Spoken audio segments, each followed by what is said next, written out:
বুঝে থাকলে বলুন। এই যে হাদিসটা পড়লাম অর্থ বলিনি এখনো, একটু পরে বলবো ইনশাআল্লাহ। এই হাদিসটার মধ্যে আল্লাহ রসুল উম্মতকে জাহান্নাম থেকে বাঁচার কটা পথ বলে দিয়েছেন? 4টা পথ। রসুল বলেন 4 পথের প্রথম পথ হলো তুমি আলেম হও। জাহান্নাম থেকে বাঁচার 1 নম্বর পথ। আলেম হওয়াটা জাহান্নাম থেকে বাঁচার কত নম্বর পথ? 1 নম্বর। যদি সেই সুযোগ তোমার না থাকে, তুমি যদি আলেম না হয়ে থাকো, পবিত্র কোরআনের সূরায়ে হুজুরাতের 3 নম্বর আয়াত আমি আপনাদের সামনে তিলাওয়াত করেছি। এই সূরার প্রথম আয়াত থেকে 5 নম্বর আয়াত পর্যন্ত আল্লাহ পাক রব্বুল আলামিন একই ঘটনার বিভিন্ন অংশ প্রসঙ্গে রাসূল করিম সাল্লাল্লাহু আলাইহি ওয়াসাল্লামের কাছে নাজিল করেছিলেন। ঘটনাটা সংক্ষেপে এই ছিল যে একবার রাসূল করিম সাল্লাল্লাহু আলাইহি ওয়াসাল্লাম গরমের মৌসুমে দুপুরের সময় বিবিগণের কামরার ভিতরে বিশ্রাম করতেছিলেন। এমতাবস্থায় দূর দূরান্তের একদল নৌ মুসলিম, তারা নূতনভাবে মুসলমান হয়েছে, তাদের মধ্যে একজন আমির নিযুক্ত করার জন্য তারা রাসূলের সাথে সাক্ষাৎ করার উদ্দেশ্যে মদিনায় পৌঁছল। পৌঁছে যখন জানতে পারল নবী বিবিগণের কামরার ভিতরে বিশ্রাম করতেছেন, তখন তারা নবীকে ডেকে বলল, ইয়া মুহাম্মদ উখরুজ ইলাইনা, অর্থাৎ হে মুহাম্মদ সাল্লাল্লাহু আলাইহি ওয়াসাল্লাম, আপনি কামরার ভিতর থেকে বের হয়ে আসুন, আমরা আপনার সাথে সাক্ষাৎ করতে এসেছি। এই কথার প্রতিবাদে আল্লাহ পাক রব্বুল আলামিন সূরা হুজুরাতের 4 নম্বর আয়াত নাজিল করে বলেন, ইন্নাল্লাযীনা ইউনাদুনাকা মিন ওয়ারাইল হুজুরাত আকসারুহুম লা ইয়াকিলুন। যারা আপনাকে কামরার বাইরে দাঁড়িয়ে ডাকে, এদের অধিকাংশদের বিবেক বিবেচনা নাই।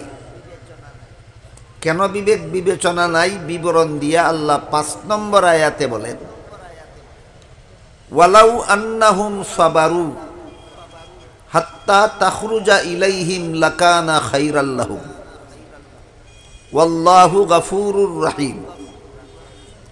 এরা যদি আপনাকে ডাকাডাকি না করে ধৈর্যের সাথে দাঁড়িয়ে অপেক্ষা করত, আপনি যখন স্বেচ্ছায় কামরার থেকে বের হন তখন যদি সাক্ষাৎ করত, তাহলে সেটা তাদের জন্য বিবেক বিবেচনার পরিচয় হতো। এই 2 আয়াত সূরা হুজুরাতের 4 নম্বর এবং 5 নম্বর 2 আয়াতের ব্যাখ্যা প্রসঙ্গে রাসূলের আপন চাচাতো ভাই হযরত আব্দুল্লাহ ইবনে আব্বাস রাদিয়াল্লাহু তাআলা, রাসূলের এক চাচার নাম ছিল আব্বাস, আব্বাসের ছেলের নাম আব্দুল্লাহ, কাজী আব্দুল্লাহ হলেন রাসূলের আপন চাচাতো ভাই। তারা দুজন সাহাবী রাদিয়াল্লাহু আনহুমা। রাসূলের আপন চাচাতো ভাই আব্দুল্লাহ ইবনে আব্বাস রাদিয়াল্লাহু আনহুমা সূরা হুজুরাতের 4 নম্বর এবং 5 নম্বর আয়াতের ব্যাখ্যা প্রসঙ্গে বলেন, এখানে আল্লাহ নবীকে যেভাবে সম্মান করার হুকুম দিয়েছেন, আলেমগণকেও হুবহু সেভাবেই সম্মান করতে হবে। আব্দুল্লাহ ইবনে আব্বাস রাসূলের আত্মীয়তা সম্পর্কে চাচাতো ভাই, ধর্মীয় সম্পর্কে রাসূলের বিশিষ্ট সাহাবী, আর শিক্ষাগত দিক থেকে ইবনে আব্বাস হলেন এই উম্মতের সর্বশ্রেষ্ঠ মুফাসসিরে কুরআন। ইবনে আব্বাসের মতো এত বড় মুফাসসিরে কুরআন এই উম্মতের মধ্যে অতীতেও জন্ম হয়নি কোনোদিন, ভবিষ্যতেও জন্ম হবে না কোনোদিন। বুঝে থাকলে বলুন তো ইবনে আব্বাসের শিক্ষাগত যোগ্যতা কি? উম্মতের শ্রেষ্ঠ মুফাসসিরে কুরআন, উম্মতের শ্রেষ্ঠ মুফাসসিরে কুরআন। তিনি বলেন এই আয়াতগুলিতে আল্লাহ নবীকে যেভাবে সম্মান করার আদেশ করেছেন, আলেমগণকেও হুবহু নবীর মতোই সম্মান করতে হবে। এটা ইবনে আব্বাসের তাফসীর, এই দুই আয়াতের ব্যাখ্যা প্রসঙ্গে তিনি বলেছেন। প্রসঙ্গক্রমে আমাদের বুঝার ব্যাপার, ইবনে আব্বাস একথা কেন বললেন? আলেমকে হুবহু নবীর মতো সম্মান করতে হবে কেন? কারণ কি? 2 নম্বর বুঝার মতো ব্যাপার হলো, ইবনে আব্বাসের কথা মতো কেউ যদি আলেমকে নবীর মতো সম্মান করে তাহলে এর সুফল সে কি পাবে? 3 নম্বর বুঝার মতো ব্যাপার হইল, কেউ যদি আলেমকে সম্মান না করে, আলেমের সাথে যদি বেয়াদবি করে, আলেমকে যদি হেয় প্রতিপন্ন করে, আলেমদের প্রতি যদি অন্তরে ঘৃণা পোষণ করে, তাহলে এর কুফলকে সে কি পাবে? এই 3টা কথা জরুরি ভিত্তিতে আমাদের সমাজের সর্বস্তরের মুসলমানদের মধ্যে আলোচনা হওয়া দরকার।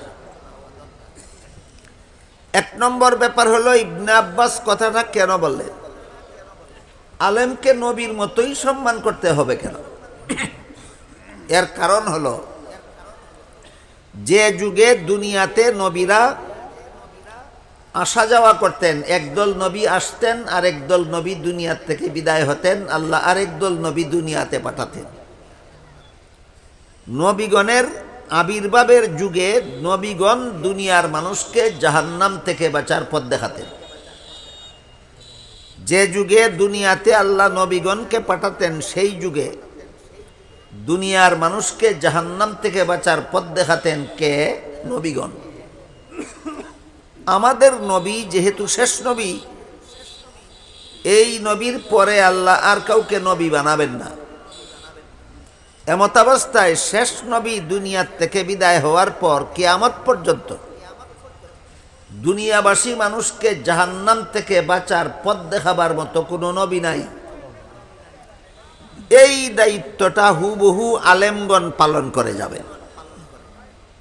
যে যুগে দুনিয়াতে নবী নাই, সেই যুগে একমাত্র আলেমগণ নবীগণের দায়িত্ব পালন করে যাবেন। আলেমগণ নবী হয়ে যাবেন না নবীগণের দায়িত্ব পালন করে যাবেন? দায়িত্ব পালন করে যাবেন। নবীগণের যেই দায়িত্ব ছিল হুবহু সেই দায়িত্ব কিয়ামত পর্যন্ত আলেমগণ পালন করে যাবেন। এই জন্য ইবনে আব্বাস বলেন আলেমগণকে নবীগণের মতোই সম্মান করতে হবে। কথাটা আপনাদের বুঝাবার জন্য আমি একটি উদাহরণ দিতে চাই। ধরুন একটা সন্তান তার মায়ের গর্ভে থাকা অবস্থায় বাবা মারা গেল, জন্ম হওয়ার পরে এতিম হইল না মায়ের গর্ভেই এতিম হইল? ভূমিষ্ঠ হওয়ার পরে এতিম হইল না মায়ের পেটেই এতিম হইল? মায়ের পেটেই এতিম হইল। এই এতিম বাচ্চাটা জন্মগ্রহণ করার পরে দুনিয়াতে তার বাবাকে পাইল না। এজন্য এই এতিম বাচ্চাটাকে লালন পালন করলো তার চাচা, লেখাপড়া শিক্ষা দিল চাচা, মানুষ রূপে গড়ে তুলল তার চাচা। আসলে সন্তানকে লালন পালন করে লেখাপড়া শিক্ষা দিয়ে মানুষ রূপে গড়ে তোলার দায়িত্বটা আসলে কার ছিল? বাবার। বাবা না থাকার কারণে বাবার দায়িত্ব কে পালন করে দিল? চাচা। এখন যদি কেউ এই ছেলেটাকে বলে যে তোমার চাচাকেই তুমি তোমার বাবার মতো সম্মান করবে, এই হুকুমের কোনো যুক্তি আছে কিনা দেখুন তো। চাচাকে বাবার মতো সম্মান করবে কেন? চাচাই বাবার কাজ করে দিয়েছে। চাচাকে বাবার মতো সম্মান করবে কেন? চাচাই বাবার কাজ করে দিয়েছে। ঠিক তেমনিভাবে ইবনে আব্বাস আমাদেরকে আলেমগণকে নবীর মতোই সম্মান করতে হবে বলেন কেন? আলেমগণ কিয়ামত পর্যন্ত নবীগণের কাজ করে যাবেন। আলেমগণ কিয়ামত পর্যন্ত কাদের কাজ করে যাবেন? নবীগণের কাজ করে যাবেন। এই জন্য সূরায়ে হুজুরাতের 4 নম্বর এবং 5 নম্বর আয়াতের ব্যাখ্যা প্রসঙ্গে ইবনে আব্বাস বলেন, আয়াতগুলিতে আল্লাহ নবীকে যেভাবে সম্মান করার আদেশ করেছেন, আলেমগণকেও হুবহু নবীর মতোই সম্মান করতে হবে। গেল একটা বুঝার মতো ব্যাপার, কেন ইবনে আব্বাস কথাটা বললেন? আলেম নবী না, আমি তাকে নবীর মতো সম্মান করব কেন? তিনি নবী না, কিন্তু কাজ করেন নবীর। আলেম নবী না, কিন্তু কাজ করেন কার? নবীর। নবীর কি কাজ? দুনিয়ার মানুষকে জাহান্নাম থেকে বাঁচার পথ দেখানি নবীর কাজ। সমস্ত নবীগণের একটাই কাজ ছিল, দুনিয়ার মানুষকে জাহান্নাম থেকে বাঁচার পথ দেখাতেন, এটাই কাজ। বলুন, নবী না থাকা দুনিয়ায় এই কাজ কারা করেন? একমাত্র আলেমগণ। এই জন্য ইবনে আব্বাস বলেন, আলেমগণকে নবীগণের মতোই সম্মান করতে হবে। এখন প্রশ্ন হলো, আলেমগণকে ইবনে আব্বাসের কথা মতো যারা নবীর মতো সম্মান করেন, এই সম্মান করার সুফল তারা কি পাবেন? আর যদি কেউ আলেমগণের প্রতি অন্তরে ঘৃণা পোষণ করে, কি কারণে ঘৃণা পোষণ করে? আল্লাহর কথা, রাসূলের কথা, কোরআনের কথা, হাদিসের কথা, হালাল হারামের কথা, জায়েজ না জায়েজের কথা বলেন কেন? এই জন্য যদি আলেমকে ঘৃণা করে। আমাদের বর্তমান সমাজে এমন যথেষ্ট পরিমাণ মুসলমান পাওয়া যায় যারা আলেমগণকে এই সমস্ত অপরাধে ঘৃণা করে। জায়েজ না জায়েজের কথা বলেন কেন? হালাল হারামের কথা বলেন কেন? আল্লাহর কথা, রাসূলের কথা বলেন কেন? কোরআন হাদিসের কথা বলেন কেন? এই জন্যই আলেমকে ঘৃণা করে।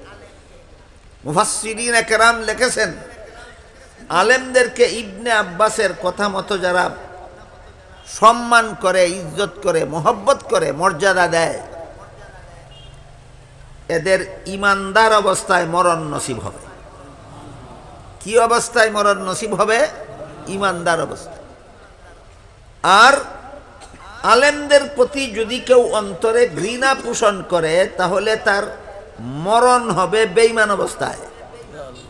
মরণ হবে কি অবস্থায়? বেঈমান অবস্থায়। এই দুইটা কথার দলিল হিসাবে মুফাসসিরিনে কেরাম দুইটা লোকের ইতিহাস তুলে ধরেছেন। একটা লোক হলো মিশরের রাজা ফেরাউন, আর একটা লোক হলো এই ফেরাউনের রানী আসিয়া। ফেরাউন ছিল মিশরের রাজা, তার বিবি ছিল বিবি আসিয়া। হযরত মুসা আলাইহিস সালাম যখন ভূমিষ্ঠ হলেন মাত্র শিশু মুসা, এই শিশু মুসাকে হত্যা করার জন্য জন্মের আগের থেকেই ফেরাউনের জল্লাদ বাহিনী মোতায়েন করা ছিল। সংবাদ পাওয়া মাত্র জল্লাদ বাহিনী ছুরি চাক্কু নিয়ে হাজির হয়ে গেল। মুসা আলাইহিস সালামকে কুলের শিশু থাকা অবস্থায় হত্যা করে ফেলার জন্য। এমতাবস্থায় ফেরাউনের বিবি আসিয়া বলেছিল, এই শিশুটা তোমাদের হত্যা করতে দেব না, আমার মহব্বত লাগে, আমি লালন পালন করব। ঘটনা উল্লেখ করে মুফাসসিরিনে কেরাম লিখেছেন, এই যে ফেরাউনের বিবি আসিয়া একটা কথা বলছিল, আমার মহব্বত লাগে, একটা কথার কারণে আল্লাহ বিবি আসিয়াকে মরণকালে জান্নাতের ঠিকানা দেখে দেখে হাসতে হাসতে মরণ নসিব করেছে। শুধু একটা কথার কারণে, আমার মহব্বত লাগে। মুফাসসিরিনে কেরাম লিখেছেন, ইবনে আব্বাসের বাক্য হলো, নবীর বেলায় যেই কথা, আলেমের বেলায় সেই কথা। নবীর বেলায় যেই কথা, আলেমের বেলায় সেই কথা। নবীকে মহব্বত লাগে বলার কারণে বিবি আসিয়াকে আল্লাহ ইমানদার অবস্থায় মরণ নসিব করেছেন। ঠিক তেমনিভাবে আলেমদের প্রতি যাদের অন্তরে মহব্বত থাকে, এদেরকে বিবি আসিয়ার মতো ইমানদার অবস্থায় মরণ নসিব করবে। গেল 2 নম্বর বুঝার কথা, ইবনে আব্বাসের কথা মতো আমরা আলেমদেরকে মহব্বত করলে, আলেমদেরকে সম্মান করলে সুফল কি পাব? ইমান নিয়া মরণ নসিব হবে। সুফল কি পাব? ইমান নিয়া মরণ নসিব। বিবি আসিয়া যখন বলল, আমার মহব্বত লাগে, আমি লালন পালন করতে চাই, তখন ফেরাউনের জল্লাদ বাহিনী বলল, ফেরাউনের বেতনভোগী চাকর আমরা, তাকে হত্যা করার জন্য, তোমার মহব্বত লাগলে আমরা শুনবো না, আমরা তোমার কথা মানব। তখন বিবি আসিয়া বলল, ফেরাউন তো আমার স্বামী, হই আমার স্বামী যদি আমাকে এই ছেলেটা লালন পালন করার অনুমতি দিয়া দেয় তাহলে তো তোমাদের হত্যা করার কোনো অধিকার থাকবে না। জল্লাদ বাহিনী বলল, হ্যাঁ এটা ঠিক আছে, আমরা ছুরি চাক্কু নিয়ে দাঁড়াইয়া রইলাম, তুমি এক্ষুনি তোমার স্বামীরে জিজ্ঞাসা করো এই ছেলেটা তোমাকে লালন পালন করার অনুমতি দেয় কিনা।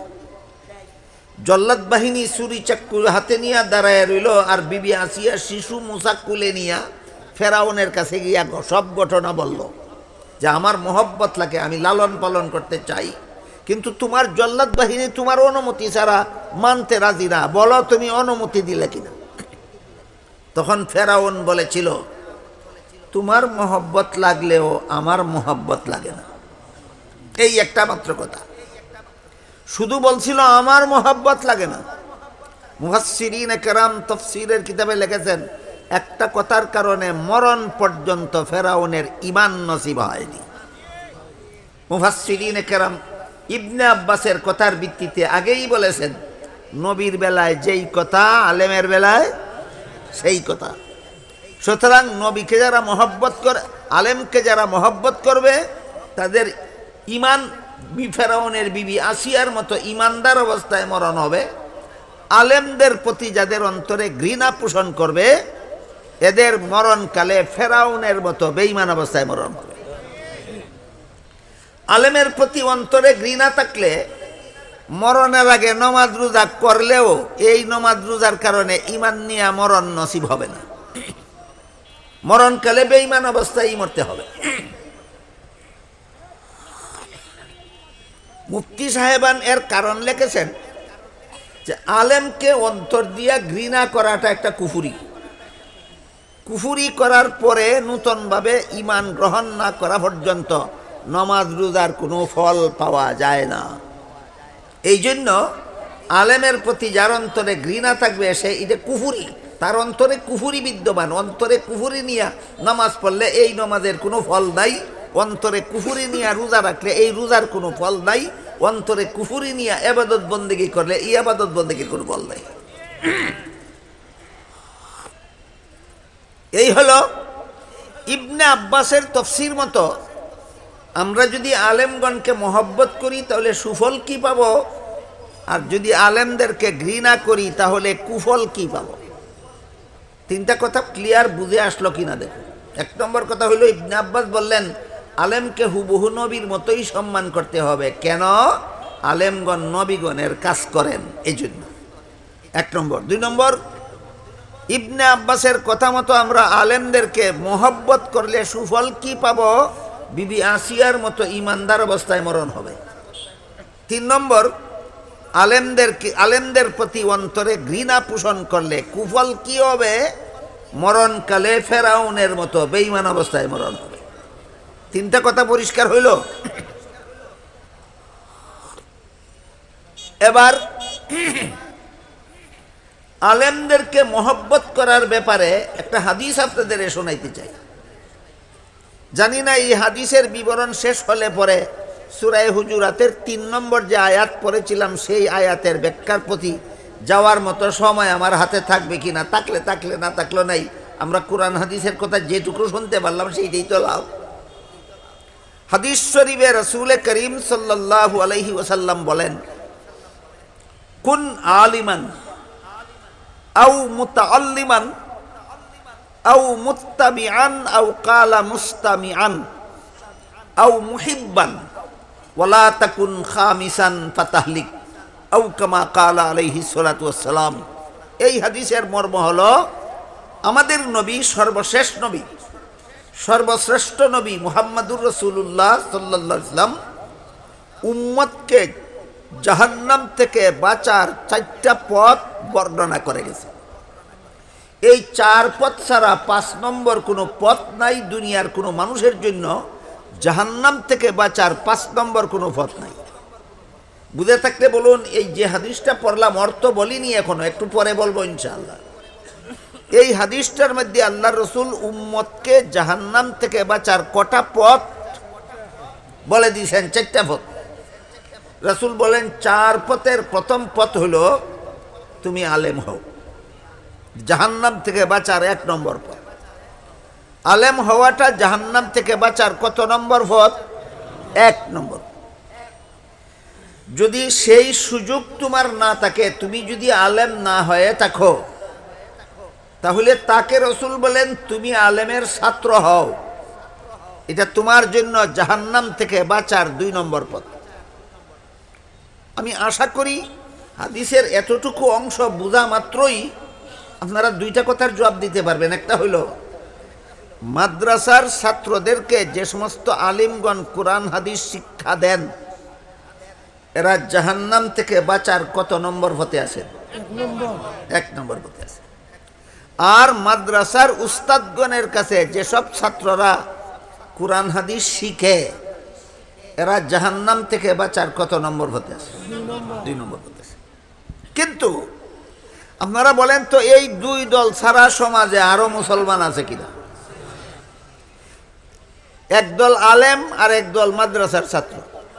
এই 2 দলের মধ্যে হাজারের মধ্যে 2-4 জন লোক আছে কিনা? বাকি সবই তো আলেমও না ছাত্রও না, আলেমও না মাদ্রাসার ছাত্রও না। এদের কি জাহান্নাম থেকে বাঁচার দরকার নাই? যারা জীবনভর গৃহস্থী নিয়ে ব্যস্ত থাকে, যারা জীবনভর ব্যবসা নিয়ে ব্যস্ত থাকে, যারা জীবনভর চাকুরি নিয়ে ব্যস্ত থাকে, যারা স্কুল কলেজের লেখাপড়া নিয়ে ব্যস্ত থাকে, আমার হাতে যদি সময় থাকে আর আপনারা ধৈর্যের সাথে শুনেন, তাহলে স্কুল কলেজের লেখাপড়া নিয়ে ব্যস্ত থাকাও যে সওয়াবের কাজ, সেইটাও ইনশাল্লাহ আমি বলব। কিন্তু এইসব কারণে তো এরা আলেমও হইতে পারলো না, মাদ্রাসার ছাত্র হইতে পারলো না। জীবনভর গৃহস্থী নিয়ে ব্যস্ত থাকার কারণে, জীবনভর ব্যবসা নিয়ে ব্যস্ত থাকার কারণে, জীবনভর সংসারের কাজ নিয়ে ব্যস্ত থাকার কারণে না পারলো আলিম হইতে, না পারলো আলিমের ছাত্র হইতে। এরা কিভাবে জাহান্নাম থেকে বাঁচবে? এই পথ প্রদর্শন করে রসুল বলেন, তোমরা যারা আলেমও না মাদ্রাসার ছাত্রও না, তোমরা আলেমগণের কথা মনোযোগে শুনো এবং তাদের কথা মতো জীবনযাপন করো। এটাই তোমাদের জন্য জাহান্নাম থেকে বাঁচার 3 নম্বর পথ। এই 3 নম্বর পথে 3য় দলকে জাহান্নাম থেকে বাঁচার পথ দেখাবার জন্য বাংলাদেশে প্রায় 25,000 কওমি মাদ্রাসা আছে। কি পরিমাণ? 25,000। সারা বাংলাদেশে প্রায় 25,000 কওমি মাদ্রাসা আছে। এই কওমি মাদ্রাসাগুলির পক্ষ থেকে বৎসরে কমপক্ষে একটা সম্মেলন হয়। বৎসরে কমপক্ষে একটা সম্মেলন হয়। আমি অনুসন্ধান করে দেখেছি, অনেকে আজও পর্যন্ত পরিষ্কারভাবে জানেন না যে মাদ্রাসায় সম্মেলন করে কেন। এই প্রশ্নের পরিষ্কার জবাব, মাদ্রাসার পক্ষ থেকে বার্ষিক সম্মেলন হয়। যারা আলেমও না মাদ্রাসার ছাত্রও না, এই সমস্ত মানুষকে জাহান্নাম থেকে বাঁচার 3 নম্বর পথ দেখাবার জন্য। কত নম্বর পথ দেখাবার জন্য? এবার বলেন, আপনাদের অবস্থানটা ক্লিয়ার হইল কিনা? আপনারা কি আলেম না ছাত্র, না আলেমও না ছাত্রও না? এখানে যারা বসা আছেন এদের অধিকাংশ ফাঁকে ফাঁকে ছাত্র থাকতে পারে, ফাঁকে ফাঁকে 1-2 জন আলেম থাকতে পারেন, আর বাকি সবাই আলেমও না ছাত্রও না। আপনারা যারা আলেমও না ছাত্রও না, আপনাদের জাহান্নাম থেকে বাঁচার দরকার নাই? দরকার আছে। এই আপনাদেরকে জাহান্নাম থেকে বাঁচার পথ দেখাবার জন্য রাসূল যে পথ বলেছিলেন, সেই পথ আপনাদেরকে দেখাবার জন্য 25,000 মাদ্রাসার পক্ষ থেকে বাংলাদেশে 25,000 ইসলামী সম্মেলন হয়। 25,000 মাদ্রাসার পক্ষ থেকে বছরে 25,000 সম্মেলন হয়, শুধু ওই সমস্ত মুসলমানদেরকে জাহান্নাম থেকে বাঁচার পথ দেখাবার জন্য যারা আলেমও না মাদ্রাসার ছাত্রও না। আমার কথা বুঝে থাকলে আশা করি আপনারা বুঝতে পেরেছেন এই সম্মেলনটা কাদের জন্য? যারা আলেমও না মাদ্রাসার ছাত্রও না, তাদের জন্য, তাদেরকে জাহান্নাম থেকে বাঁচার পথ দেখাবার জন্য। এই জন্য রাসূল বলেন, তোমার যদি আলেম হওয়ার সুযোগ না থাকে, আলেমের ছাত্র হওয়ার সুযোগ না থাকে, তাহলে তুমি আলেমের কথা মনোযোগে শুনো এবং আলেমের কথা মতো জীবনযাপন করো। আলেমের কথা মনোযোগে শোনার জন্যই এই সম্মেলনের আয়োজন হয়। দেশ বিখ্যাত উলামা একরাম বুজুর্গানে দিনকে দাওয়াত করা হয় বয়ান করার জন্য, আর সর্বস্তরের মুসলমানকে দাওয়াত করা হয় বয়ান শোনার জন্য। রাসূলের বর্ণিত 3 নম্বর পথে আপনাদেরকে জাহান্নাম থেকে বাঁচাবার জন্য। মানুষের জীবনে যত কাজ আছে সবগুলি প্রথমত দুই প্রকার, হয়তো সংসারের কাজ আর না হয় ধর্মের কাজ। ওযু করা ধর্মের কাজ। আলেমের কথা মতো করব কেন? কারণ কিভাবে উযু করলে শুদ্ধ হয় আর কিভাবে উযু করলে ভুল হয় আমার কথা বুঝে থাকলে বলুন তো জানে কে? তাহলে উযু করতে হবে আমার কার কথা মতো? আলেমের কথা মতো।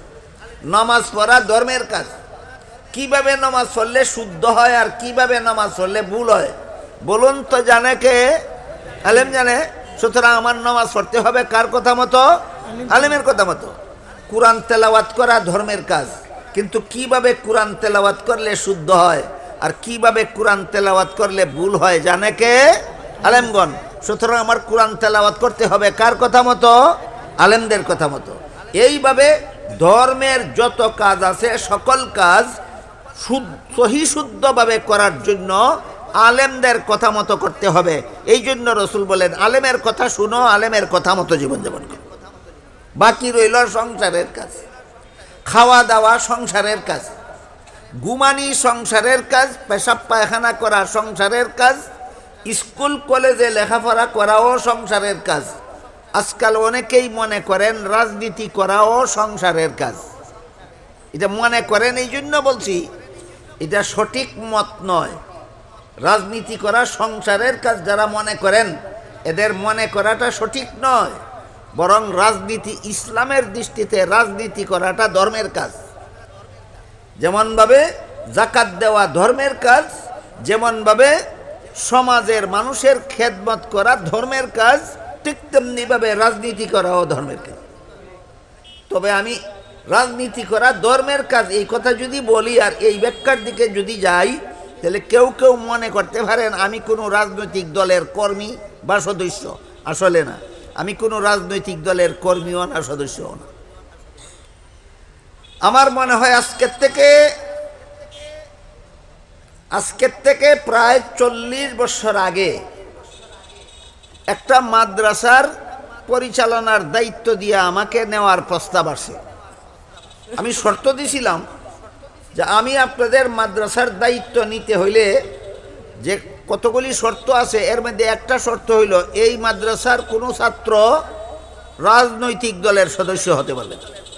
আমি শর্ত দিয়েছি আজকে থেকে 40 বছর আগে। মাদ্রাসা কমিটির সভাপতি আমারে প্রশ্ন করলেন, কেন আপনার মাদ্রাসার ছাত্র রাজনীতি করতে পারবে না কেন? ইসলামে কি রাজনীতি নাই?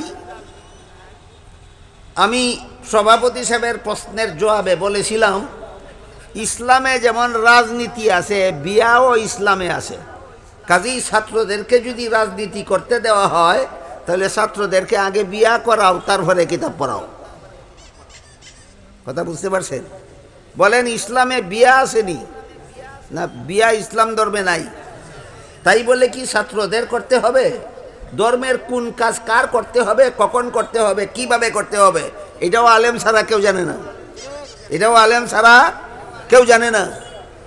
পরিষ্কার হাদিসে উল্লেখ আছে, একদল মানুষকে আল্লাহর রসুল বিয়া করার আদেশ করেছেন, আর একদল মানুষকে আল্লাহ রসুল বিয়া করতে নিষেধ করেছেন। একদল মানুষকে আল্লাহর রসুল বিবি নিয়ে জীবনযাপন করার আদেশ করেছেন, আর একদল মানুষকে আল্লাহ রসুল বিবিকে তালাক দেওয়ার আদেশ করেছেন। বলুন তো ইসলামের যাবতীয় আদেশ নিষেধ সকলের বেলায় সমানভাবে বর্তায় না স্থান কাল পাত্র ভেদে ব্যবধান হয়? আমার ব্যাপারটা ওই রকমই ধরে নিন। আমার রাজনীতি করা না করার ব্যাপারটা এমনই ধরে নিন। আমি কোনো রাজনৈতিক দলের সদস্য নই, আমি কোনো রাজনৈতিক দলের কর্মী নই। এই জন্য রাজনীতি করা ধর্মের কাজ, এই কথাটা আমি এখন বলবো।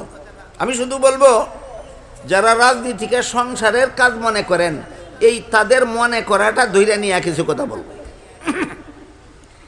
খাওয়া দাওয়া করা সংসারের কাজ, ঘুমানি সংসারের কাজ, পেশাব পায়খানা করা সংসারের কাজ, স্কুল কলেজে লেখাপড়া করা সংসারের কাজ, একদল মানুষের ধারণা মতে রাজনীতি করা সংসারের কাজ।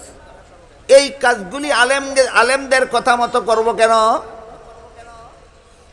রসুল যে বললেন আলেমদের কথা মনোযোগে শুনো এবং তাদের কথা মতো কাজ জীবনের সকল কাজ করো, এই কাজগুলি আলেমের কথা মতো করবো কেন? খাওয়া দাওয়া সংসারের কাজ, এটা আমি আলেমের কথা মতো করবো কেন? ঘুমানি সংসারের কাজ, আলেমের কথা মতো ঘুমাইব কেন? পেশাব পায়খানা করা সংসারের কাজ, আলেমের কথা মতো পেশাব পায়খানা করবো কেন? স্কুল কলেজে পড়া সংসারের কাজ, আলেমের কথা মতো স্কুল কলেজে পড়বো কেন? রাজনীতি করা সংসারের কাজ, আলেমের কথা মতো রাজনীতি করবো কেন? এবার এই কথাগুলি আমরা একটু বোঝার চেষ্টা করি। প্রথম নম্বর হইল খাওয়া দাওয়া করা সংসারের কাজ। হাদিস শরীফে রাসূল করিম সাল্লাল্লাহু আলাইহি ওয়াসাল্লাম বলেন, যেই ব্যক্তি বাম হাতে খানা পিনা করে তার সাথে শয়তানে খায়। যে বাম হাতে খায় তার সাথে শয়তানে খায়। কে বলেছেন? রাসূল বলেছেন। আপনাদের রাসূল জীবনে কতগুলি মিথ্যা কথা বলেছিলেন? একটাও না। তাইলে এটাও মিথ্যা না। যে বাম হাতে খায় তার সাথে শয়তানে খায়, রাসূলে কইছেন যে মিথ্যা না। সুতরাং আমার ইচ্ছা মতো খাইলে হবে না, আলেমদের কথা মতো খাইতে হবে। আলেমরা জানেন রাসূল কিভাবে খাইতে বলেছেন, আলেমের কাছ থেকে শিখতে হবে। আমি বাম হাতে খাবো না ডান হাতে খাবো। ব্রাহ্মণবাড়িয়ার ফখরে বাঙ্গাল হযরত তাজুল ইসলাম সাহেব রহমতুল্লাহি আলাইহির নাম আপনারা অনেকেই শুনে থাকবেন। উনি অত্যন্ত উপস্থিত বুদ্ধির অধিকারী ছিলেন। উপস্থিত বুদ্ধি, যে কোনো জটিল প্রশ্ন করার সাথে সাথে মুখ বরাবর জবাব দিয়ে দিতেন। একদিন একজন ভদ্রলোক বাম হাতে চা পান করতেছিল। ফখরে বাঙ্গাল তাকে বললেন, এই মিয়া, তুমি তো মুসলমান, তুমি বাম হাতে চা পান করো কেন? ডান হাতে পান করলে অসুবিধাটা কি? সে সাথে সাথে ওনাকে প্রশ্ন করলো, ডান হাত তো আল্লাহ বানাইছেন, বাম হাতও তো আল্লাহ বানাইছেন, আমি আল্লাহর বানানো হাতে চা পান করলে আপনার অসুবিধা কি? কথা বুঝতে পারতেছেন? সাথে সাথে তিনি বললেন, হ্যাঁ ঠিক আছে, বাম হাত আল্লাহ বানাইছেন, এই জন্যই যদি তুমি বাম হাতে চা পান করতে হয়, তাহলে উপরের রাস্তাটা যেমন আল্লাহ বানাইছেন, নিচের রাস্তাটাও আল্লাহ বানাইছেন। উপরের রাস্তা দিয়া পান না করিয়া নিচের রাস্তা দিয়া পান করো। আল্লাহ বানাইছেন বলেই বাম হাতে করতে হবে না, আল্লাহ কোন কাজ কোন হাতে করতে হবে সেটাও বন্টন করে দিয়েছেন। কি বলেন আপনারা? ডান হাত আল্লাহ বানাইছেন, ই হাতে কোন কাজ করতে হবে সেটাও আল্লাহ বন্টন করে দিয়েছেন। বাম হাত আল্লাহ বানাইছেন, ই হাতের দ্বারা কোন কাজ করতে হবে সেটাও আল্লাহ রসুলের মাধ্যমে বলে দিয়েছেন। মুখটা আল্লাহ বানাইছেন, এই মুখের দ্বারা কি করতে হবে সেটাও আল্লাহ রসুলের মাধ্যমে বলে দিয়েছেন। পিছনের রাস্তাটাও আল্লাহ বানাইছেন, সেই রাস্তা দিয়ে কি কি কাজ করতে হবে সেটাও রসুলের মাধ্যমে বলে দিয়েছেন। সুতরাং আমি এই হাতের কাজ, পায়ের কাজ, মুখের কাজ, পিছনের রাস্তার কাজ আমি আমার ইচ্ছা মতো করলে হবে না, আল্লাহ এবং আল্লাহর রসুল যেভাবে বলেছেন সেভাবে করতে হবে। আর ওই পদ্ধতি আলেম ছাড়া কেউ জানে না। সুতরাং খানাফিনা করতে হবে আলেমদের কথা মতো। এবার আসেন ঘুমানির বেলায়। আপনি যদি এশার নামাজ না পড়ে ঘুমিয়ে থাকেন, আবার ফজরের সময় চলে যায়, ঘুম থেকে জাগেন না, এমন মুসলমান পাওয়া যায় গুনি বাংলাদেশে। আপনার ঘুম হালাল না হারাম? এই ঘুম, যেই ঘুম এশার নামাজ না পড়ে ঘুমায় আর ফজরের নামাজের সময় যেই ঘুম থেকে জাগে না, আমার কথা বুঝে থাকলে বলুন, ঘুমটা হালাল না হারাম? তাহলে কিভাবে ঘুমাইলে হালাল হয় আর কিভাবে ঘুমাইলে হারাম হয় এটা জানে কে? সুতরাং ঘুমাইতে হবে আলেমের কথায়। আর না হয় তোমার ঘুম তোমাকে জাহান্নামে নিয়ে যাবে। তোমার ঘুম তোমাকে জাহান্নামে নিয়ে যাবে। ঘুমের চাহিদা পূরণ হবে এশার নামাজ না পড়ে ঘুমাইলেও, ঘুমের চাহিদা পূরণ হবে ফজরের সময় ঘুমাইয়া থাকলেও, ঘুমের চাহিদা পূরণ হবে, কিন্তু সেই ঘুম তোমাকে জাহান্নামে নিয়ে যাবে। আলেমের কথা মতো ঘুমাইলে তোমার ঘুম তোমাকে জাহান্নামে নিবে না। বুঝে থাকলে বলুন, ঘুমাইতে হবে কার কথায়? আলেমদের কথায়। এবার আসেন পেশাব পায়খানার কথা। এটা তো সংসারের কাজ। এই পেশাব পায়খানা সম্পর্কে হাদিস শরীফে আল্লাহ রাসূল বলেন, লা তাস্তাকবিলুল কিবলাতা ওয়ালা তাস্তাদবিরুহা। হে আমার উম্মত মুসলমানেরা, তোমরা কিবলা সামনে নিয়ে অথবা কিবলা পিছন দিয়ে পেশাব পায়খানা করবা না, সাবধান। কিবলা ডানে রেখে অথবা বামে রেখে পেশাব পায়খানা করো। বুঝে থাকলে বলুন, কিবলা সামনে নিয়ে অথবা কিবলা পিছন দিয়ে পেশাব পায়খানা করা হালাল না হারাম? তাহলে কিভাবে পেশাব পায়খানা করলে হালাল হয় আর কিভাবে পেশাব পায়খানা করলে হারাম হয় জানে কে? এবার বলুন, পেশাব পায়খানা করতে হবে আমার কার কথা মতো? আলেমের কথা মতো। এই জন্য রাসূল বলেন, যারা আলেমও হতে পারোনি, যারা আলেমের ছাত্রও হতে পারোনি, তোমরা জীবনের সকল কাজ আলেমের কথা মতো করো, এইটাই তোমাদের জন্য জাহান্নাম থেকে বাঁচার পথ। আমরা যারা আলিমও না, আলিমের ছাত্রও না, আমরা সকল জীবনের সকল কাজ আলিমের কথা মতো করব, এইটাই আমার জাহান্নাম থেকে বাঁচার পথ, এইটাই আমার জাহান্নাম থেকে বাঁচার পথ। তাহলে আমি খাওয়ার মতো সংসারের কাজ কার কথা মতো করব? ঘুমানির মতো সংসারের কাজ কার কথা মতো করব? পেশাব পায়খানার মতো সংসারের কাজ কার কথা মতে করব? আলিমদের কথা মতে করব। এবার আসেন স্কুল কলেজের লেখাপড়া। স্কুল কলেজের লেখাপড়া অবশ্যই সংসারের কাজ, স্কুল কলেজের লেখাপড়া সংসারের কাজ, কিন্তু দুই শর্তে স্কুল কলেজ ভার্সিটিতে লেখাপড়া করলেও সওয়াব হয় এবং সেই পড়ার দ্বারাও জাহান্নাম থেকে বাঁচা যায়। স্কুল কলেজে পড়লেই গুনাহ হয় না দুই শর্তে সওয়াব হয়? দুই শর্ত সাপেক্ষে স্কুলে পড়া সওয়াবের কাজ, কলেজে পড়া সওয়াবের কাজ, ভার্সিটিতে পড়া সওয়াবের কাজ। এক নম্বর শর্ত হইল, হাদিস শরীফে রাসূল করিম সাল্লাল্লাহু আলাইহি ওয়াসাল্লাম বলেন, তলাবুল ইলমি ফরিদাতুন আলা কুল্লি মুসলিম। ইসলামের প্রাথমিক শিক্ষা অর্জন করা সমস্ত মুসলমান নারী পুরুষের জন্য ফরজ। ইসলামের প্রাথমিক শিক্ষা, প্রাথমিক শিক্ষা কি পরিমাণ?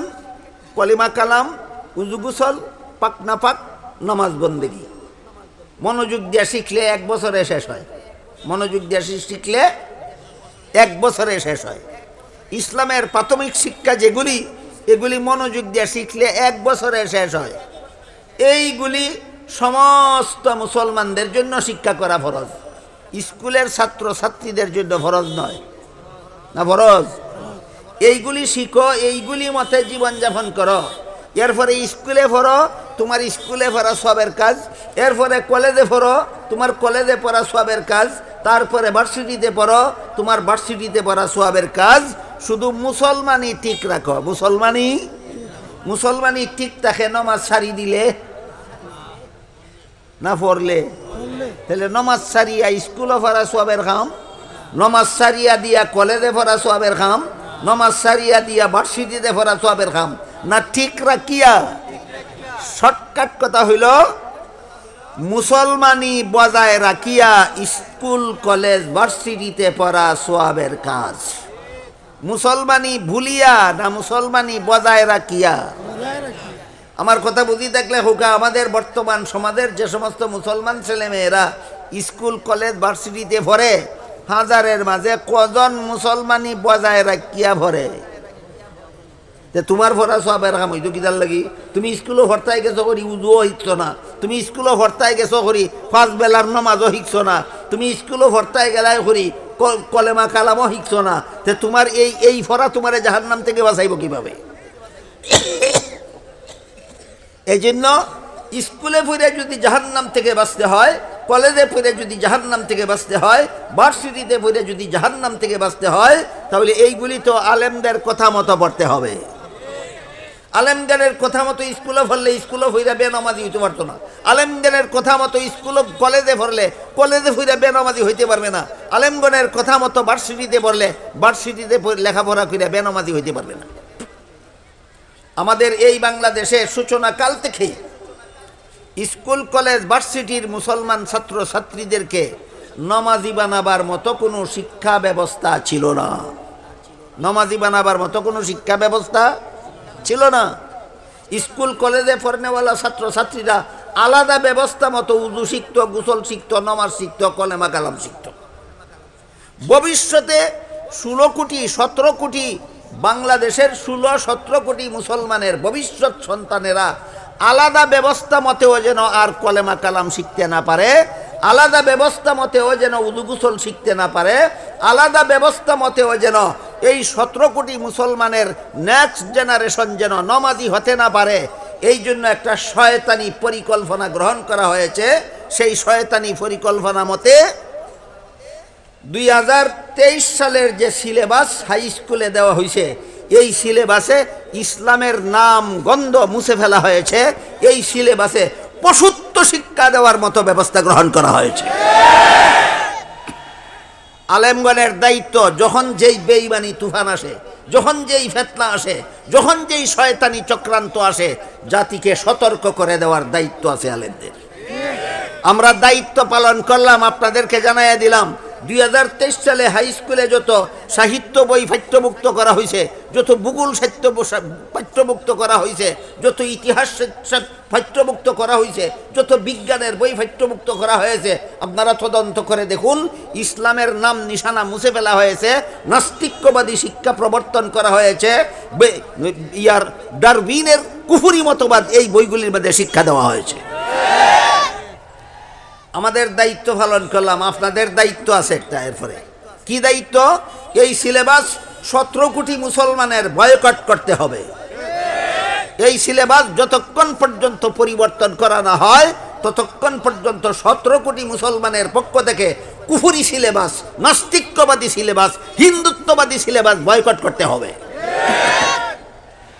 তাহলে এই সিলেবাস পড়লেই মুসলমান সওয়াব হবে? যেই সিলেবাসের মধ্যে কুফরি মতবাদ আছে, যেই সিলেবাসের মধ্যে নাস্তিক্যবাদী মতবাদ আছে, যেই সিলেবাসের মধ্যে হিন্দুত্ববাদী মতবাদ আছে, এই সিলেবাস পড়ে কিসের গুড়ার ডিম সওয়াব হবে? এই জন্য স্কুলে পড়ে যদি সওয়াব হাসিল করতে চান, কলেজে পড়ে যদি সওয়াব হাসিল করতে চান, ভার্সিটিতে পড়েও যদি আপনি সওয়াবের অধিকারী হতে চান, জাহান্নাম থেকে বাঁচতে চান, তাহলে আলেমগণের কথা মতো স্কুল কলেজে পড়তে হবে। মুসলমানি বজায় রেখে স্কুল কলেজে পড়তে হবে। গেল 1 নম্বর শর্ত, যে শর্ত মতো স্কুল কলেজের পড়ার দ্বারা সওয়াব হয়, জাহান্নাম থেকে বাঁচা যায়। আর একটা শর্ত বাকি রয়েছে নি, সেটা হইল তুমি কেন স্কুলে পড়ো, তুমি কেন কলেজে পড়ো, তুমি কেন ভার্সিটিতে পড়ো, তোমার উদ্দেশ্য কি, এটা ঠিক করতে হবে। 1 নম্বর হইল মুসলমানি বজায় রেখে স্কুল কলেজে পড়তে হবে। 2 নম্বর শর্ত হইল স্কুল কলেজে পড়ার উদ্দেশ্য ঠিক করতে হবে। উদ্দেশ্য ঠিক করতে হবে। মাদ্রাসায় যারা পড়ে এরাও যদি উদ্দেশ্য ঠিক না কইরা পড়ে, মাদ্রাসার পড়া এদেরকে জাহান্নামে নিয়ে যাবে। এক হাদিসে রাসূল করিম সাল্লাল্লাহু আলাইহি ওয়াসাল্লাম বলেন, যেই ব্যক্তি এলেম শিখে, এলিমের দ্বারা দুনিয়ার কোনো ফায়দা লুটার জন্য, দুনিয়ার কোনো স্বার্থ হাসিলের জন্য যদি এলেম শিখে, আল্লাহ রসুল বলেন এই এলেম শিখনেওয়ালা জান্নাতে যাবে দূরের কথা, জান্নাতের সুগন্ধও পাবে না। সুতরাং মাদ্রাসায় যারা পড়ে এরা লেখাপড়ার কোনো উদ্দেশ্য নাই না, উদ্দেশ্য ঠিক করতে হবে। উদ্দেশ্য ঠিক করতে হবে। প্রত্যেকটা মাদ্রাসা পড়ুয়া ছাত্রদের উদ্দেশ্য ঠিক করতে হবে। মাদ্রাসায় পড়ে যদি জাহান্নাম থেকে বাঁচতে চায়, তা না হইলে মাদ্রাসায় পড়েও জাহান্নামে যেতে হবে, কুরআন হাদিস শিক্ষাও জাহান্নামে যেতে হবে। কেন? তোমার উদ্দেশ্য ঠিক নাই। কথা বুঝলেন কিনা দেখুন, উদ্দেশ্য ঠিক নেই। মুসল্লিও মসজিদও যায়, চুরও মসজিদও যায়, যায়নি? জুতা সুর মসজিদও যায়নি না যায় না? আমার কথা বুঝি থাকলে খুব কাছা বহল, মুসল্লি অকল মসজিদও যায় কোন উদ্দেশ্যে? জুতা সুর মসজিদও যায় কোন উদ্দেশ্যে? দুনো দলই সওয়াবের অধিকারী না? একদল সওয়াবের অধিকারী আর একদল গুনার অধিকারী। ঠিক তেমনি ভাবে মাদ্রাসার যারা পড়ো, উদ্দেশ্য ঠিক করে মাদ্রাসাত পড়ো, এই ফোরা তোমাকে জাহান্নাম থেকে বাঁচাবে, এই ফোরা তোমাকে জান্নাতে নিয়ে যাবে। উদ্দেশ্য ঠিক নাই, মাদ্রাসায় পড়ো, এই ফোরাই তোমাকে জাহান্নামে নিয়ে যাবে। কাজেই যেমন ভাবে মাদ্রাসায় পড়ার একটা উদ্দেশ্য আছে, উদ্দেশ্য ঠিক করিয়া পড়লেই সওয়াব হয়, নাইলে গুনাহ হয়। ঠিক তেমনি ভাবে স্কুল কলেজ ভার্সিটিতে পড়ারও একটা উদ্দেশ্য আছে, উদ্দেশ্য ঠিক করিয়া ঠিক রাখিয়া পড়লেই সওয়াব হয়। আর না ওই স্কুল কলেজ ভার্সিটির পড়া তোমাকে গুনাহগার বানাবে, তোমাকে জাহান্নাম থেকে বাঁচতে দেবে না। স্কুল কলেজ ভার্সিটির পড়া তোমাকে জান্নাতে যেতে দেবে না। কাজেই মুফাসসিরিন کرام তাফসীরের কিতাবে খুব পরিষ্কারভাবে লিখেছেন, 2 শর্তে স্কুল কলেজ ভার্সিটিতে পড়া সওয়াবের কাজ। 1 নম্বর শর্ত হইল মুসলমানি সারিয়া পড়তে হবে না, মুসলমানি বজায় রাখিয়া পড়তে হবে, মুসলমানি বজায় রাখিয়া পড়তে হবে। 2 নম্বর শর্ত হইল পড়ার উদ্দেশ্য ঠিক করতে হবে। 2 নম্বর শর্তটা কি? পড়ার উদ্দেশ্য। আপনি যদি বলেন আমি স্কুলে কলেজে পড়ি, এর দ্বারা একটা সরকারি সার্টিফিকেট পাবো, সরকারি সার্টিফিকেট পাইলে আমি সরকারি চাকুরি পাবো, সরকারি চাকুরি পাইলে আমি সরকারি বেতন বুক করতে পারবো, এই উদ্দেশ্যে যদি আপনি স্কুলে পড়েন, এই উদ্দেশ্যে যদি কলেজে পড়েন, এই উদ্দেশ্যে যদি ভার্সিটিতে পড়েন, যে লেখাপড়া করলে সার্টিফিকেট পাওয়া যায়, সার্টিফিকেট পাইলে চাকরি পাওয়া যায়, চাকরি পাইলে বেতন বুক করা যায়, তাহলে এই উদ্দেশ্যটা সমাজ সেবার উদ্দেশ্য না পেটের সেবার উদ্দেশ্য? এই উদ্দেশ্য কোনোদিন সমাজ সেবার উদ্দেশ্য নয়, এটা পেটের সেবার উদ্দেশ্য। এই উদ্দেশ্যে পড়া তোমাকে জাহান্নাম থেকে বাঁচাবার কোনো নিশ্চয়তা নাই। এই উদ্দেশ্যে পড়া তোমাকে জান্নাতে নিয়ে যাওয়ার কোনো গ্যারান্টি নাই। আর যদি মুসলমানের বাচ্চা মেডিকেল কলেজে এই উদ্দেশ্যে লেখাপড়া করে যে আমি মেডিকেল কলেজ পাশ করে বড় ডাক্তার হব, ডাক্তার হলে পরে আমি আমার সমাজের রুগীদের চিকিৎসা করব, আমার চিকিৎসা সেবা পেয়ে রুগীরা সুস্থ জীবনযাপন করার সুযোগ লাভ করবে, তাহলে তার উদ্দেশ্য হইল জনসেবা। উদ্দেশ্য কি সেবা? জনসেবা। এক কথায় স্কুল কলেজের পড়ার দ্বারা সওয়াব হয় যে দুই শর্তে। এর 101 নম্বর শর্ত হলো মুসলমানি বজায় রাখিয়া পড়ো। 2 নম্বর শর্ত হইল পেটের সেবার অসৎ উদ্দেশ্যে নয়, জনসেবার সৎ উদ্দেশ্যে লেখাপড়া করো। পেটের সেবার অসৎ উদ্দেশ্যে না জনসেবার সৎ উদ্দেশ্যে। কলেজে ফুইরা জনসেবা কেমনে হয় বুঝাইতাম পারলাম নি। মেডিকেল কলেজে পড়ে মুসলমানের সন্তান, উদ্দেশ্য পয়সা রুজি করা না, উদ্দেশ্য রুগীগণের সেবা করা। বলেন এই লোকটা পেটের সেবার জন্য পড়ে না জনসেবার জন্য পড়ে? তার মেডিকেল কলেজে পড়া সওয়াবের কাজ। বুঝে থাকলে এবার বলুন তো কিভাবে স্কুল কলেজে পড়লে সওয়াব হয় আর কিভাবে পড়লে গুনাহ হয় জানে কে? তাহলে আমার স্কুলে পড়তে হবে কার কথা মতো? আমার কলেজে পড়তে হবে কার কথা মতো? আলিমের কথা মতো। এই জন্য রসুল বলেন তোমরা যারা আলিম না ছাত্র না মাদ্রাসার, তোমরা জীবনের সকল কাজ আলিমের কথা মতো করো। এবার আসেন রাজনীতির ব্যাপার। যারা মনে করেন রাজনীতি করা সংসারের কাজ, আমি একটু সময়ের জন্য এই কথাতেই আসলাম। রাজনীতি করা একটা সংসারের কাজ, কিন্তু কিভাবে রাজনীতি করলে হালাল হয় আর কিভাবে রাজনীতি করলে হারাম হয় এটা আলেম ছাড়া কেউ জানে না। কাজেই হালাল উপায়ে রাজনীতি করতে হইলে আলেমের কথা মতোই রাজনীতি করতে হবে। আপনাদের মনে প্রশ্ন জাগতে পারে তাহলে কিভাবে রাজনীতি করলে হালাল হয় আর কিভাবে করলে হারাম হয়? প্রশ্নটা খুব কঠিন, কিন্তু প্রশ্নটা যত কঠিন জবাবটা তত সহজ। জবাবটা তত সহজ। কিভাবে রাজনীতি করলে হালাল হয়? যেভাবে রাজনীতি করলে জনগণের অধিকার রক্ষা হয়। যেভাবে রাজনীতি করলে জনগণের অধিকার রক্ষা হয় সেভাবে রাজনীতি করা হালাল। যেভাবে রাজনীতি করলে জনগণের অধিকার লঙ্ঘন হয়, যেভাবে রাজনীতি করলে জনগণের অধিকার লঙ্ঘন হয় সেইভাবে রাজনীতি করা অবশ্যই হারাম। সেইভাবে রাজনীতি করা অবশ্যই হারাম। একটা উদাহরণ দিলে বুঝিলেই বা সহজে।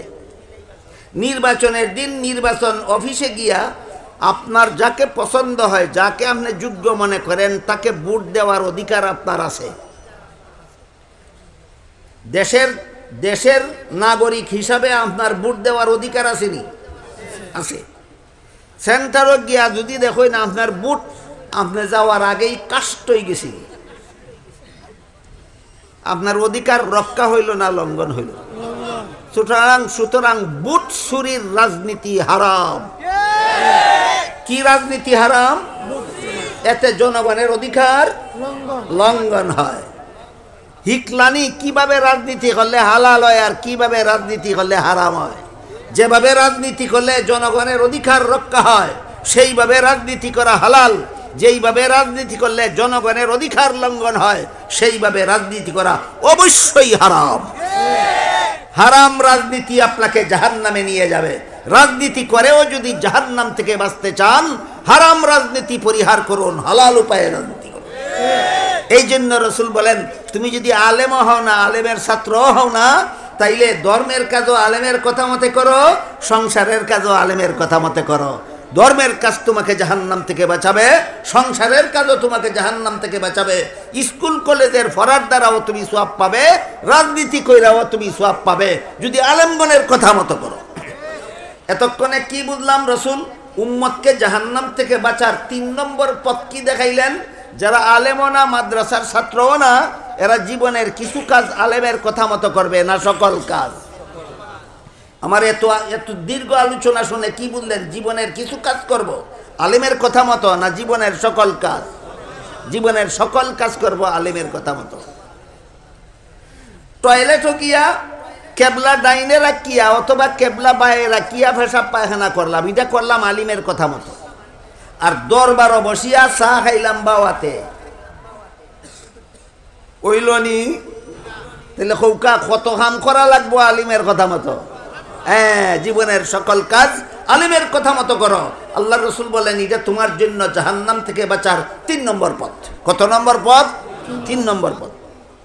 মানুষের জীবনের সকল কাজ কত প্রকার বলেছি? 2 প্রকার, ধর্মের কাজ আর সংসারের কাজ। তবলিগ ধর্মেরও কাজ না, সংসারেরও কাজ না। তবলিগ 2-4 জনে কইছেন ধর্মের কাজ, জানেন না? তবলিগ করা কিসের কাজ? ধর্মের কাজ। তাহলে সকল কাজ যদি আলেমের কথা মতো করতে হয়, তবলিগ কার কথা মতো করতে হবে? একদল ফিতনাবাজের আবির্ভাব হয়েছে কয়েকটা বছর যাবত। এরা বলে আলেমরা তবলিগ জানে না, তবলিগ আমাদের কথা মতো করতে হবে। এরা ফিতনাবাজ, এরা সাতপন্থী, এদের মতবাদ ভ্রান্ত। সাতপন্থীদের তবলিগ ইসলামী তবলিগ নয়, ইসলাম বিরোধী তবলিগ। সাতপন্থীদের তবলিগ ইসলাম বিরোধী তবলিগ। এটা আমি আপনাদেরকে বুঝাইবার মতো সময় আমার হাতে নাই, শুধু একটা উদাহরণ দিয়ে শেষ করি। আল্লাহ পাক রব্বুল আলামিন কুরআনে বলেন, লা ইয়ানালু আহদিজ জালিমিন, কোন গুনাহগারকে আমি নবী বানাই না, কোন গুনাহগারকে আমি নবী বানাই। গুনাহ মাইনি তো শাস্তিযোগ্য অপরাধ, গুনাহ মাইনি শাস্তিযোগ্য অপরাধ। এই তবলিগের নামে সাতপন্থীদের নেতা মৌলানা সাদ সাহেব কয়, হযরত ইউসুফ আলাইহিস সালাম শাস্তিযোগ্য অপরাধ করেছিলেন, হযরত জাকারিয়া আলাইহিস সালাম শাস্তিযোগ্য অপরাধ করেছিলেন, হযরত মুসা আলাইহিস সালাম শাস্তিযোগ্য অপরাধ করেছিলেন, মুহাম্মদুর রাসূলুল্লাহ শাস্তিযোগ্য অপরাধ করেছিলেন। আল্লাহ বলেন নবীরা শাস্তিযোগ্য অপরাধ করেন না, সাদে কয় করে। তাহলে সাদের কথা আল্লাহর কথা একটা বিপরীত। তাহলে তবলিগ করবো সাদের কথায় না আলেমদের কথায়? হ্যাঁ, জীবনের সকল কাজ আলেমদের কথা মতে করতে হবে। এখন রইল প্রশ্ন বাকি, কিছু মানুষ এমনও পাওয়া যায় যারা আলিমের কথা শোনারও সুযোগ পায় না, আলিমের কথা শোনারও সুযোগ পায় না, জেলখানায় বন্দী হয়ে আছে বৎসরের পর বৎসর, সৈয়দপুর মাদ্রাসার সম্মেলনে আসতেও পারে না, আলিমের কথা শোনারও সুযোগ পায় না। এই লোকটার জাহান্নাম থেকে বাঁচার দরকার নাই। বাঁচবো কেমনে? আল্লাহ রসুল তার বেলায় বলেন, ও মুহিব্বান, তুমি আলেমকে মহব্বত করো। এখান থেকে কথা শুরু হয়েছিল, এখান থেকে কি শুরু হয়েছিল? আলোচনা শুরু হয়েছিল। রসুল বলেন, আলেমও হইতে পারছো না, মাদ্রাসার ছাত্রও হইতে পারছো না, মাদ্রাসার ওয়াজ মাহফিলে গিয়ে আলেমের কথা শোনার সুযোগ পাইছো না, তোমার জন্য জাহান্নাম থেকে বাঁচার পথ, তুমি জীবন ভর জেলখানায় বন্দী থাকলেও তোমার অন্তরে আলেমের মহব্বত রাখো। এই মহব্বতটাই তোমার জন্য জাহান্নাম থেকে বাঁচার ব্যবস্থা হবে। এবার আমি আপনাদেরকে 2টা হাদিস শোনাবো যে আলিমকে মহব্বত করলেই কিভাবে গুনাহগার উম্মত হাসরের মাঠে জাহান্নাম থেকে নাজাত পাবে। এই মর্মে 2টা হাদিস শোনাইয়া কথা শেষ করার চেষ্টা করব। একটা হাদিসে আল্লাহ রসুল বলেন, সারা দুনিয়ার সমস্ত মানুষ যখন কিয়ামতের দিন হাসরের মাঠে দাঁড়াবে জীবনের সকল কাজের হিসাব দেওয়ার জন্য, বিশ্বাস হয়? বিশ্বাস হয়? সেই দিন আল্লাহ রসুল বলেন, সমস্ত মানুষ হাসরের মাঠে দাঁড়ানো অবস্থায় আল্লাহ আলেমগণকে বলবেন, হে আলেমরা, তোমরা জগতের অন্য মানুষ থেকে আলাদা হয়ে আলাদা কাতারে দাঁড়াও। আল্লাহর হুকুমে আলেমগণ যখন আলাদা কাতারে দাঁড়াবেন তখন আল্লাহ আলেমদেরকে বলবেন, তোমাদেরকে আমি দুনিয়াতে আলেম হওয়ার সৌভাগ্য দান করেছিলাম, জাহান্নামের আগুন দিয়ে জ্বালাবার জন্য নয়, তোমরা জান্নাতে চলে যাও। আপনারা যে সমস্ত সন্তান মাদ্রাসায় ফিরে আলেম হইছে, কি পরিমাণ লস খাইছে, লাভ হইছে বুঝলে কোন বিবেকে মুসলমানে নিজের সন্তানদের নমাজি না বানাইয়ে স্কুল কলেজে দেয়? নমাজি না বানাইয়ে স্কুল কলেজে দাও, কই ফাটাইতায়?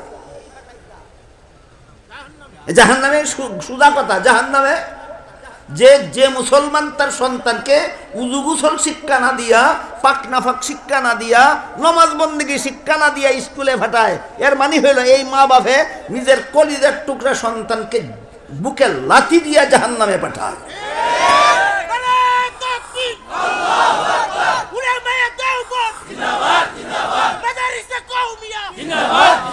মুহতারাম হাজিরিন, মুহতারাম হাজিরিন, আল্লাহ হাসরের মাঠে আলেমদেরকে যখন বলবেন আলাদা কাতারে দাঁড়াও, আলাদা কাতারে দাঁড়ানোর পরে আল্লাহ বলবেন তোমরা জান্নাতে যাও।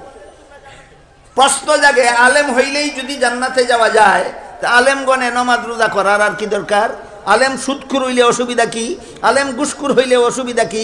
আলেম দুর্নীতিবাজ হইলে অসুবিধা কি? আলেম জালিয়াতিকারী হইলে অসুবিধা কি?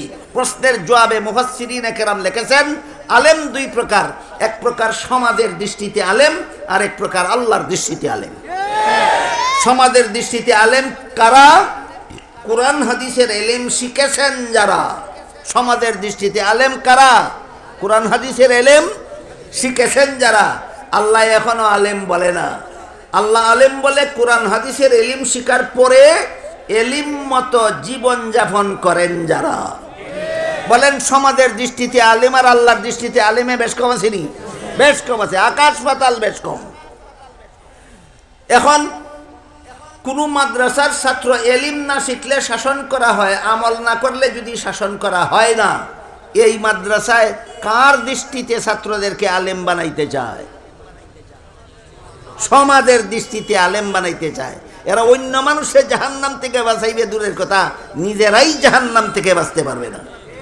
কিন্তু কওমি মাদ্রাসার বৈশিষ্ট্য খোঁজ নিয়ে দেখুন, আপনাদের বাড়ির কাছের সৈয়দপুর মাদ্রাসার ক্লাসরুমে গিয়া দেখুন, কিতাবের ইলম না শিখলে যেভাবে শাসন করা হয়, ইলম মতো আমল না করলে সেভাবেই শাসন করা হয়। কিসের আলামত? কওমি মাদ্রাসায় সমাজের দৃষ্টিতে আলেম বানাতে চায় না, আল্লাহর দৃষ্টিতে আলেম বানাতে চায়। এটা কওমি মাদ্রাসার বৈশিষ্ট্য।